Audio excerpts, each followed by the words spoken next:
25 বছর বয়সী নবাবের সাথে সেদিন হয়েছিল ধোঁকা। পলাশির মাটি সেদিন হয় রক্তাক্ত এবং সেই সাথে অস্ত্রগামী হয় প্রায় 200 বছরের জন্য ভারতের স্বাধীনতার সূর্য। এক্স্যাক্টলি কি চাইছিল সেদিন সেনাপতি মীর জাফর, কি চাইছিল জগৎ শেঠ, ঘসিটি বেগম এবং ইস্ট ইন্ডিয়া কোম্পানি, আর কেনই বা এমন মর্মান্তিক মৃত্যু নবাবকে দেওয়া হয়েছিল? চলুন জেনে নিন আজকের এই এপিসোড। 1707 খ্রিস্টাব্দে ঔরঙ্গজেবের মৃত্যুর পর থেকেই মুঘল সাম্রাজ্যের পতন হতে শুরু হয়। তখন সময় ছিল মুঘল বাদশাহ ফারুক সিয়ারের। ফারুক সিয়ার মুর্শিদ কুলি খাঁকে বাংলার সুবিধার হিসেবে ঘোষিত করেন। এরপর মুর্শিদ কুলি খাঁ বাংলাকে নিজের মতো করে শাসন করতে শুরু করে, যে কারণে বাংলার আন্তরিক মামলায় মুঘল সাম্রাজ্যের হস্তক্ষেপ দিন প্রতিদিন কমতে শুরু করে। সবকিছুই ঠিকঠাক চলছিল, কিন্তু নবাব মুর্শিদ কুলি খাঁর সামনে একটা নতুন সমস্যা এসে দাঁড়ায়। হয়েছিল কি, মুঘল বাদশাহ ক্ষিপ্ত হয়ে ইস্ট ইন্ডিয়া কোম্পানিকে বাংলার সীমা শুল্ক থেকে মুক্ত করে দেয়, যার নাজায়েজ ফায়দা কোম্পানি ওঠাতে শুরু করে।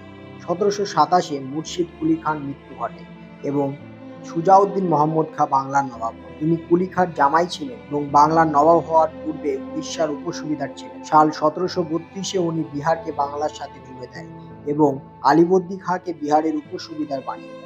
1739-এ সুজাউদ্দিনের মৃত্যু হয় এবং ছেলে সরফরাজ খান সিংহাসনে বসে। কিন্তু ঠিক পরের বছর আলীবর্দী খাঁ বিদ্রোহ করে দেয়। দুজনের মধ্যে যুদ্ধ হয়, সেখানে সরফরাজ খান মারা যায়। বাংলার সিংহাসন এবার আলীবর্দী খাঁ। সাল 1740 থেকে 1751 পর্যন্ত আলীবর্দীর সংঘর্ষ চলে মারাঠাদের সাথে। মারাঠারা সেই সংঘর্ষে জয়ী হয়। এর ফলে চুক্তি স্বরূপ প্রত্যেক বছর 12 লক্ষ টাকা ট্যাক্স এবং উড়িষ্যা ফিরিয়ে দেওয়ার কথা হয়। এদিকে দিন প্রতিদিন দুর্বল হয়ে পড়া সৈন্যবাহিনী নিয়ে আলীবর্দী খাঁ ইস্ট ইন্ডিয়া কোম্পানির কাছেও দুর্বল হয়ে পড়ছিল। এর ফলে আলীবর্দী কোম্পানিকে ব্যবসা ছাড়পত্র দিয়ে দেয়। আলীবর্দীর লাডলা নাতি সিরাজ। আলীবর্দীর কোনো ছেলে ছিল না, 3 মেয়ে ছিল। প্রথম মেয়ে ঘসিটি বেগম, তিনি ঢাকার নবাবের স্ত্রী ছিলেন। এনার কোনো সন্তান না থাকায় তিনি নিজেই বাংলার রাজা হতে চান। দ্বিতীয় মেয়ের ছেলে ছিল শওকত জাং এবং সব থেকে ছোট মেয়ের ছেলে সিরাজ। শওকত জাং এবং সিরাজের শৈশব একসাথেই কাটে। দুজনেই ঘোড়ায় চড়া এবং যুদ্ধের কলা কৌশল শিখত। এদের মধ্যে সিরাজ একটু বেশি পারদর্শী ছিল, এই জন্য নানা আলীবর্দী খাঁ সিরাজকে একটু বেশি ভালোবাসত। এরপর আলীবর্দী খাঁ সিরাজকে তার উত্তরাধিকারী হিসেবে ঘোষিত করে দেয়। সিরাজদৌলা। তারিখ ছিল 10 এপ্রিল 1756।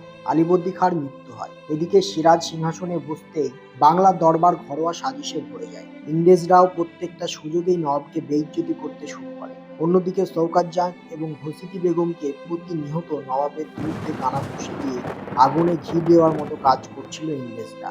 ফলস্বরূপ 1756 খ্রিস্টাব্দে শওকত এবং সিরাজের মধ্যে মানিহারিতে যুদ্ধ হয় এবং শওকতের সেই যুদ্ধে মৃত্যু হয় ও সিরাজ সেই যুদ্ধে জয়লাভ করে। বাংলার নবাব সিরাজের মনে হয় তার সব থেকে বড় প্রতিদ্বন্দ্বীর অবসান ঘটল, কিন্তু নবাবের এই ধারণা সঠিক ছিল না। নানা আলীবর্দী খাঁ সিরাজকে বলেছিল, আমার ছেলে, দেশের মধ্যে ইউরোপীয় সম্প্রদায়ের শক্তির দিকে নজর রাখো। আল্লাহ যদি আমার আয়ু বাড়াতেন, আমি তোমাকে এই ভয় থেকেও মুক্ত রাখতাম। এখন তোমাকে এই কাজটি করতে হবে। সম্রাটদের মধ্যে ঘরোয়া বিবাদের অজুহাতে তারা শাহেনশাহ মুঘল সম্রাটের দেশ এবং সম্রাটের রাজ্যের সম্পদ ছিনিয়ে নিয়ে নিজেদের মধ্যে বন্টন করছে। এই 3টি ইউরোপীয় সম্প্রদায়কে একসঙ্গে দুর্বল করার কথা তুমি ভাববে না। ব্রিটিশদের শক্তি বাড়ছে, আগে তাদের পরাজিত করো। তুমি যদি ব্রিটিশদের পরাজিত করতে পারো, তাহলে বাকি 2 সম্প্রদায় তোমাকে কষ্ট দেবে না। হে আমার নাতি, তাদের কেল্লা বানাতে এবং সৈন্যবাহিনী রাখতে দিও না। এই ভুল করলে দেশ তোমার হাতের বাইরে চলে যাবে। আলীবর্দীর এই ভয় সঠিক ছিল, নাতিকে দেওয়া শিক্ষাও সঠিক ছিল। কিন্তু শত্রু শুধু ইংরেজরা হলে পারা যেত। সিরাজদৌলার সেনাপতি ছিল মীর জাফর। এই নবাবের বিশ্বস্ত হওয়ার নাটক করত, আর অন্যদিকে ফন্দি আঁটত নবাবকে কিভাবে গদি থেকে সরিয়ে নিজে বাংলার রাজা হওয়া যায়। 16 জুন 1756 নবাব সিরাজ 30,000 সিপাহী, 20,000 ঘোড়সাওয়ার এবং 400 হাতি নিয়ে ইংরেজদের ফোর্ট উইলিয়াম দুর্গ আক্রমণ করে।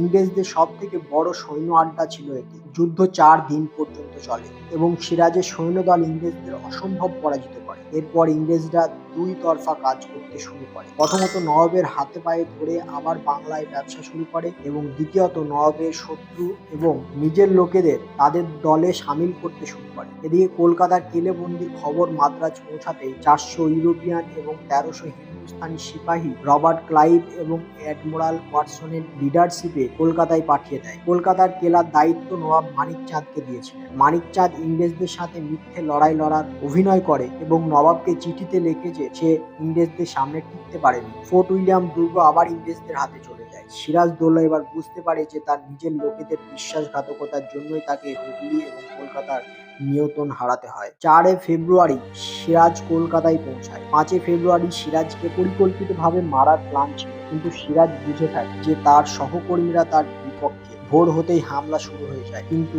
সিরাজ যাহাই তাহাই করে সেখান থেকে বেঁচে ফেরে। এরপর সিরাজ আলীনগরে সন্ধি করতে বাধ্য হয়। এই সন্ধির কয়েক মাস পরই মীর জাফর, দুর্লভ রায় এবং কলকাতার শেখ মানিক চাঁদের সহযোগিতায় ইংরেজরা পলাশীর যুদ্ধে নবাব সিরাজদৌল্লাকে পরাজিত করে। তারিখ ছিল 23 জুন 1757। সিরাজদৌল্লা পালানোর চেষ্টা করে, কিন্তু ধরা পড়ে যায়। নবাবকে বন্দী করে রাখে। এরপর মীর জাফরের ছেলে মিরান 2 জুলাই মধ্যরাতে নবাবের কামরায় আসে কিছু সহকর্মীর সাথে এবং নবাবকে ধারালো অস্ত্র দিয়ে নির্মমভাবে হত্যা করে। সকালে তার ক্ষতবিক্ষত দেহকে হাতির পিঠে চাপিয়ে পুরো মুর্শিদাবাদ ঘোরানো হয়। এরপর নবাবের কিছু প্রিয় মানুষ তার মৃতদেহকে খোশবাগে কবরস্থ করে। রবার্ট ক্লাইভ মীর জাফরকে একটি চিঠি লিখে চিঠিতে বলে, এই জয়ে আমি আপনাকে অভিনন্দন জানাই। এই জয় আমার নয়, আপনার। আশা করি আপনাকে নবাব ঘোষণার গৌরব পাবো। ভারতের ইতিহাসে বিশ্বাসঘাতকতার দুটিই নাম, এক মীর জাফর, দ্বিতীয়টি হচ্ছে জয়চাঁদ। দুজনেরই মনে হয়েছিল বিশ্বাসঘাতকতার পুরস্কার পাবো, কিন্তু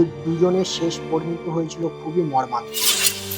নেক্সট ভিডিওতে মুর্শিদাবাদ এবং পলাশীর বর্তমান অবস্থা ঘুরে দেখানোর চেষ্টা করব। ধন্যবাদ।